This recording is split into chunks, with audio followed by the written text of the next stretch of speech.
আমাদের ভাই এই যুবক হিন্দুত্ববাদী ভারত বিরোধী আগ্রাসনের, আমি মনে করি হিন্দুত্ববাদীদের বিরুদ্ধে লড়াই করে সংগ্রাম করে তার জীবন তিনি বিসর্জন দিয়ে আল্লাহর জন্য, এই ভূখণ্ডের জন্য, দ্বীনের জন্য তিনি শাহাদাতের মর্যাদা লাভ করেছেন।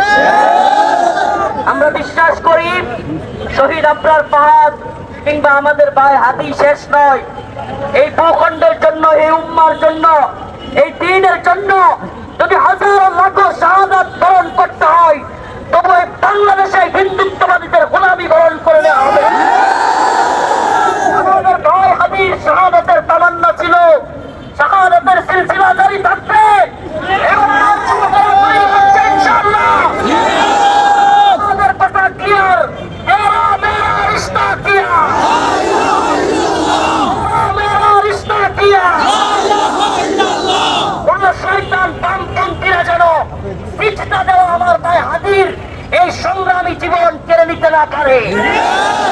আল্লাহু আকবার বলা, শাহাদাত বরণের পিয়াসা রাখা আমাদের ভাই হাদির আত্মত্যাগ কোরবানি যেন কোন রাম বাম কিংবা গোলামের জিন্দেগি বরণ করা কোন নেতার ক্ষমতার সিঁড়ি হইতে না পারে। আমাদের বক্তব্য স্পষ্ট, আমাদের ভাইকে আওয়ামী লীগ এবং হিন্দুত্ববাদীরা শহীদ করেছে। আওয়ামী লীগ এবং হিন্দুত্ববাদীদের বাংলাদেশে পুনর্রচনা করতে হবে। আমাদের বক্তব্য ক্লিয়ার, পরিষ্কার। বাংলাদেশে যারা এই এক সপ্তাহ ব্যাপী এখনো পর্যন্ত হাদি ভাইয়ের খুনিদের ধরতে পারে নাই, এই স্বরাষ্ট্র উপদেষ্টা, আইন উপদেষ্টা, পররাষ্ট্র উপদেষ্টা, এই ভণ্ডগুলোকে পদত্যাগ করতে হবে। রক্তের সাথে কাজতালি করেছে।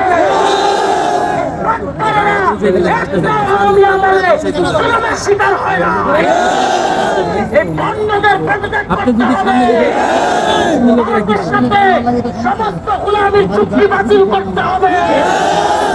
ভারতীয় দূতাবাস থেকে বাংলাদেশের হাই কমিশনারকে দ্রুত বহিষ্কার করতে হবে।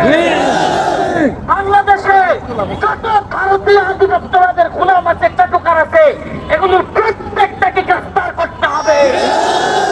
অনতিবিলম্বে এই কার্যক্রমগুলো যদি না করা হয়, আমার ভাইয়ের লাশ আসলে এই লাশ নিয়ে সারা বাংলাদেশ অচল করে দেওয়া হবে।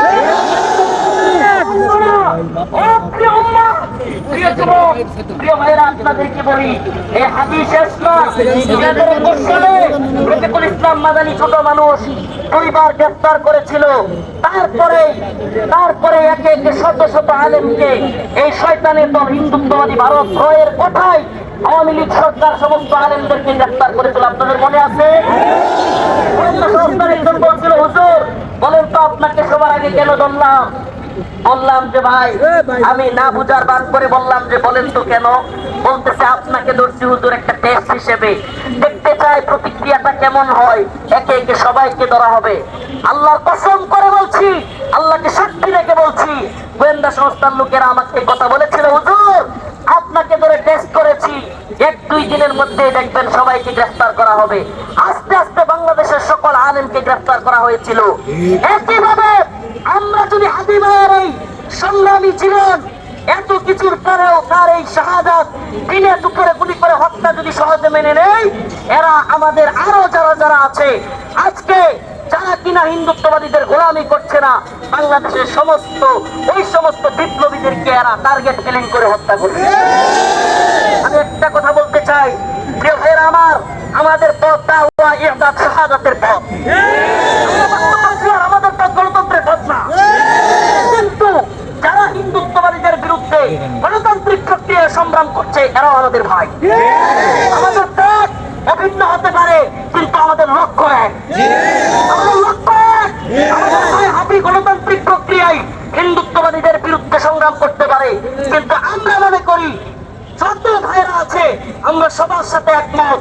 আমরা কাঁধে কাঁধ রেখে বাংলাদেশের জন্য, এই উপমহাদেশ, এই ভূখণ্ডের জন্য এবং ইসলামের জন্য লড়াই করে যেতে চাই। ইনশাআল্লাহ কথা দিলাম, ইনশাআল্লাহ আপনাদের ছেড়ে আমরা যাব না। ইনশাআল্লাহ সমাজ সালাত রাজপথে আদায় হবে। শহীদ জসিমউদ্দিন রহমানী সালাত আদায় করাবেন।